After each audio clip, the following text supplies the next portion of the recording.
السلام عليكم. اللهم صل وسلم وبارك على سيدنا محمد وعلى آله وصحبه وسلم.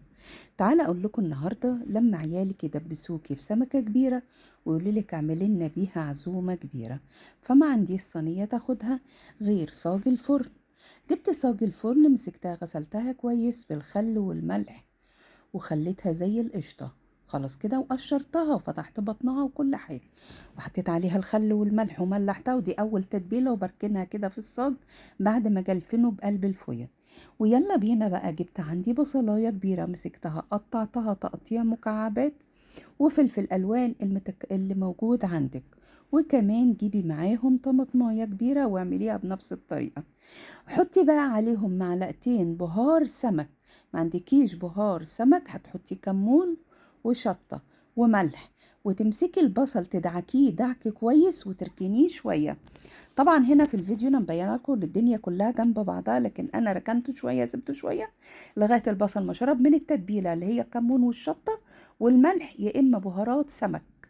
ماشي، خلاص كده. ورحت انا حاطه بهارات سمك وقلبتهم بعد كده مع الفلفل الالوان والطماطمايه، ودعكيهم في بعض كويس جدا. وهترجعي تاني هتركنيهم بتوع 10 دقايق قبل ما تتبلي بيهم السمكه. كده كده السمكه بتاعتنا متبله بالخل والملح بعد ما غسلناه.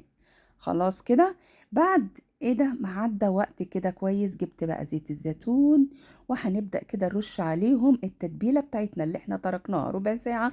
هنحط عليه زيت زيتون، هتحطي معلقتين كبار وتحطيهم على التتبيلة بتاعتك، وبعدين برضو توزعي على السمكة حوالي معلقة ونص كده زيت زيتون، سرسوب سرسوب كده رفيع.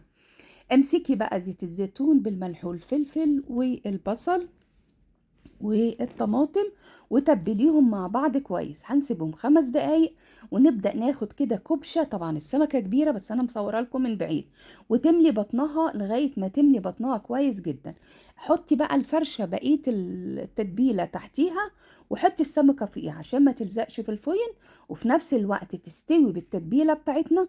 حطيت عليها معلقتين خل تفاح، ماشي، ومعلقتين صويا صوص مع التتبيله اللي انا حطيتها تحتيها، ماشي، اللي فرشتها تحت.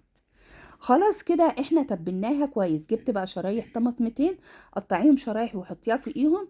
هيعملوا ايه؟ هيخلوا السمكه بتاعتك طريه، تستوي وهي من جوه لحمها جوسي وجميل وطري. وبعدين هتحطي عليها برضو شرايح ليمون، هيخليها طعمها جميل جدا وخطير ورهيب. خلاص كده بقى، دخليها الفرن، تطلع من الفرن قدميها في السرفيز بتاعك. بسم الله ما شاء الله، تشرفك في العزومات، جميلة جدا روعة ورهيبة.